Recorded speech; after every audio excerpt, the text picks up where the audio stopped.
Hello, नमस्कार दोस्तों। आज हम बना रहे हैं दिल्ली के प्रसिद्ध मूंग की दाल के लड्डू हरी चटनी के साथ। उसके लिए हमें मूंग की दाल एक कटोरी ली है, इसको बाउल में डाल लिया है और इसको अच्छी तरह हम रगड़ रगड़ के धोएंगे। इसको हम भिगोने के लिए 2-3 बार धो लेंगे। ये देखिए,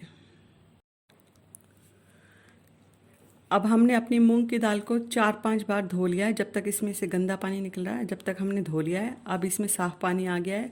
इसमें मैंने 2 इंच पानी चढ़ा के भिगो दिया है। अब हमने चने की दाल ली है, इसको बाउल में धो लेंगे और इन दोनों दाल को 2 घंटे भीगने के लिए हम छोड़ देंगे।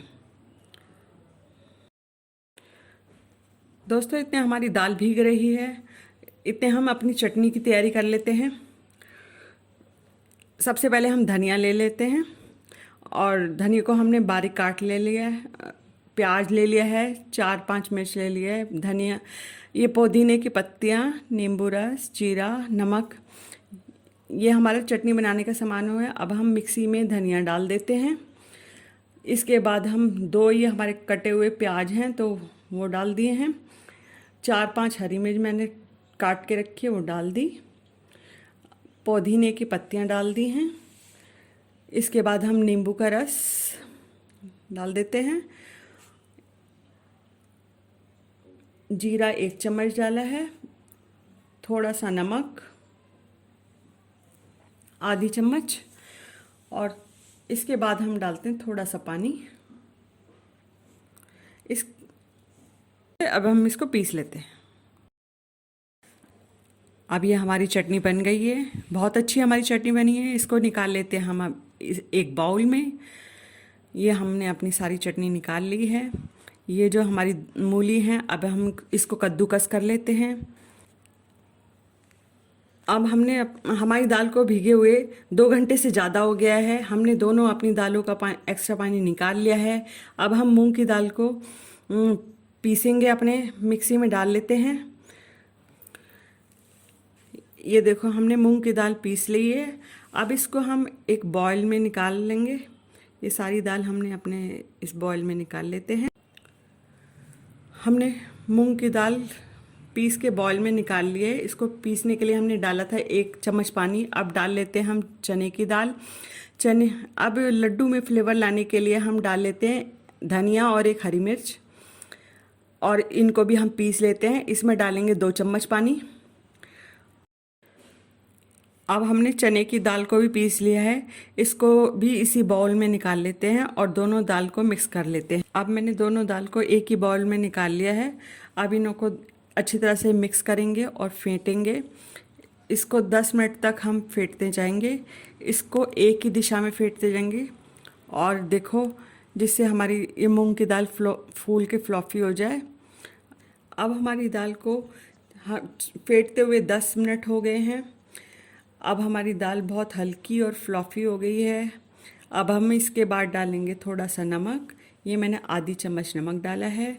इसके बाद डाल देते हैं हम जीरा, और उसके बाद डाल देते हैं 1 चुटकी पीला रंग। अब हम इन सबको मिक्स करेंगे और एक ही दिशा में मिक्सचर को चलाते जाएंगे। इसको विपरीत दिशा में नहीं चलाना हमें, जिससे फ्लॉफी हो जाएगा। और ये हमारी दाल हो गई है तैयार पकोड़े बनाने के लिए। देखो कितनी फ्लॉफी हो गई है। अब हम चलते हैं किचन में अपने दाल के लड्डू बनाने के लिए। मैंने गैस पे एक कढ़ाई रख दी है, उसमें गरम तेल होने के लिए रख दिया है। अब हम चेक करते हैं हमारा तेल तैयार है लड्डू बनाने के लिए कि नहीं। ये देखिए, अब हमारा तेल तैयार है। अब हम लड्डू बनाते हैं। मैंने अपने हाथ पे पानी लगा लिया है, जिससे हाथ में पेस्ट लगे ना, चिपके ना। अब हम लड्डू बनाना शुरू करते हैं। अब हम डालते हैं लड्डू ये मिक्सचर कढ़ाई में। ये हमारे टेढ़े मेढ़े कैसे भी आएँ, लेकिन ये थोड़ी देर में अपने आप ही गोल हो जाएंगे। और हमारी कढ़ाई में जितने भी ये लड्डू आएंगे हम उतने ही डालेंगे। ये देखिए, इसी तरीके से हम अपने सारे लड्डू डालते जाते हैं जितने कढ़ाई में आएंगे। और ये देखिए अब ये अपने आप ही घूम रहे हैं और गोल हो जाएंगे। अब हम इनको सेकेंगे हल्का गोल्डन होने तक। इन सारे लड्डू को डालने के बाद हम अपनी गैस को कर देते हैं सिम और हल्का गोल्डन होने तक सेकते हैं। ये देखिए,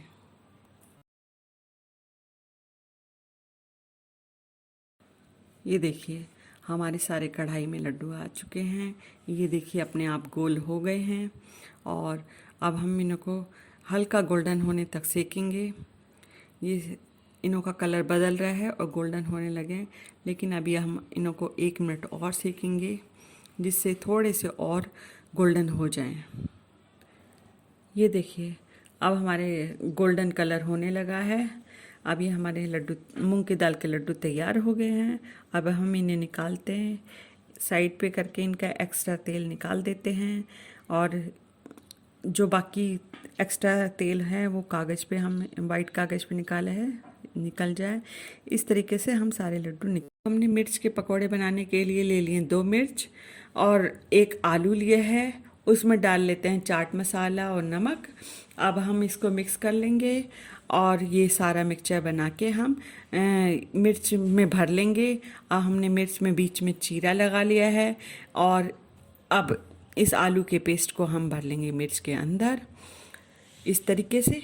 ये देखिए थोड़ा थोड़ा भर लेंगे और इसके बाद हम अपनी मिर्च पे ये जो हमने दाल का पेस्ट बनाया था उसको पूरा तरह लपेट लेंगे और इसी तरीके से हम अपनी दूसरी मिर्च भी तैयार कर लेंगे।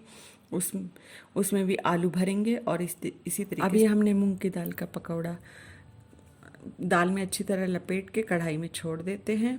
इसी तरीके से हम दूसरी मिर्च दाल लपेट के कढ़ाई में फिर छोड़ते हैं और इनको हम सेकने के लिए छोड़ देते हैं। अब ये हमारे मिर्च के पकोड़े गोल्डन हो चुके हैं। अब हम इनको कढ़ाई से निकाल लेते हैं और कढ़ाई की गैस हम बंद कर देते हैं। इन पकोड़ों के साथ निकाल लेते हैं और चलते हैं अब हम सर्व करने। मैंने अपने सारे मूंग की दाल के लड्डू और मूंग की दाल की मिर्च एक प्लेट में निकाल ली है। अब हम इनको मैं एक तोड़ के दिखा रही हूँ आपको। देखो ये अंदर से कितना सॉफ्ट है, फ्लॉफी है। ये देखिए दबाने पे भी देखो कितना सॉफ्ट है, फ्लॉफी है। अब हम इनको करते हैं सर्व। मैंने अपनी प्लेट में 7-8 लड्डू डाल लिए हैं और दोनों मिर्च भी डाल रही हूँ। अब हम इन पे थोड़ी थोड़ी सी हर एक लड्डू पे चटनी डाल लेते हैं। ये हरी धनिया की चटनी हम डाल लेते हैं सारे लड्डू पे। ये देखिए हमने सब पे चटनी डाल ली। इसके बाद हम डाल लें कद्दूकस किया हुआ मूली। सारे पकोड़े पे हम थोड़ा थोड़ा डाल लेते हैं। ये देखिए इसके बाद हम डालेंगे थोड़ी हरी चटनी डाल लेते हैं। ये देखिए और उसके बाद हम डालेंगे थोड़ा सा चाट मसाला। थोड़ा हम ये सारे ही पकोड़ों पर डाल लेते हैं और थोड़ी सी चटनी और डाल लेते हैं। अब ये हमारा बिल्कुल मूंग की दाल का लड्डू और मूंग की दाल की मिर्च तैयार है और हमने इसको इसमें सर्व कर दिया है।